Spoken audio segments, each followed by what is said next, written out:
એક સરોવર હતું અને એ સરોવરમાં ઘણા બધા દેડકાઓ રહેતા હતા. એ જ સરોવરની મધ્યમાં એક ધાબલો આવેલો હતો અને એ ધાબલા ઉપર કહેવાય કે ઘણી બધી લીલ બાજેલી હતી. એક દિવસ આ બધા દેડકાઓની મીટિંગ ભરાણી અને એવું નક્કી કરવામાં આવ્યું કે આપણે એક હરીફાઈ રાખીએ કે જે સરોવર વચ્ચે જે આવેલો ધાબલો છે એના ઉપર જે પ્રથમ ચડી જશે એને ઇનામ આપવામાં આવશે. આમ કહેવાય કે એ હરીફાઈનો એક દિવસ નક્કી કરવામાં આવ્યો અને એ હરીફાઈ ગોઠવવામાં આવી.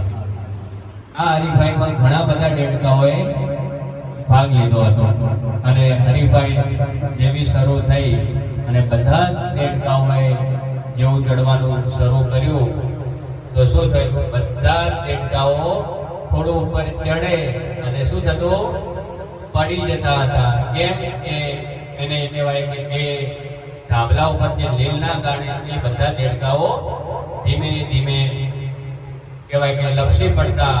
આવું ઘણો સમય ચાલ્યો. ઘણા બધા દેડકાઓએ પ્રયત્નો કર્યા પણ કોઈ સફળ થયો નહીં. ત્યાં એક દેડકો હતો, એ વારંવાર ચડતો અને પડતો અને તે સતત પોતાનો પ્રયત્ન ચાલુ રાખે છે. આજુબાજુ તમારા જેવા જે કહેવાય ને કે જે કામ કરવાના જેવા દેડકાઓ ના પાડતા હતા કે ભાઈ ચડશો નહીં, પડી જઈશ અને ઉપરથી તું પડીશ તો સીધો ભગવાનને કહેવાય કે પ્યારો થઈશ.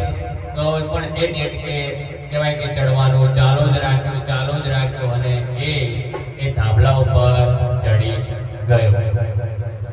ગયો. પછી ઇનામ વિતરણ કાર્યક્રમ હતો ત્યારે એની મમ્મીને પૂછવામાં આવ્યું કે આ તમારો દેડકો ઉપર કેવી રીતે ચડી ગયો?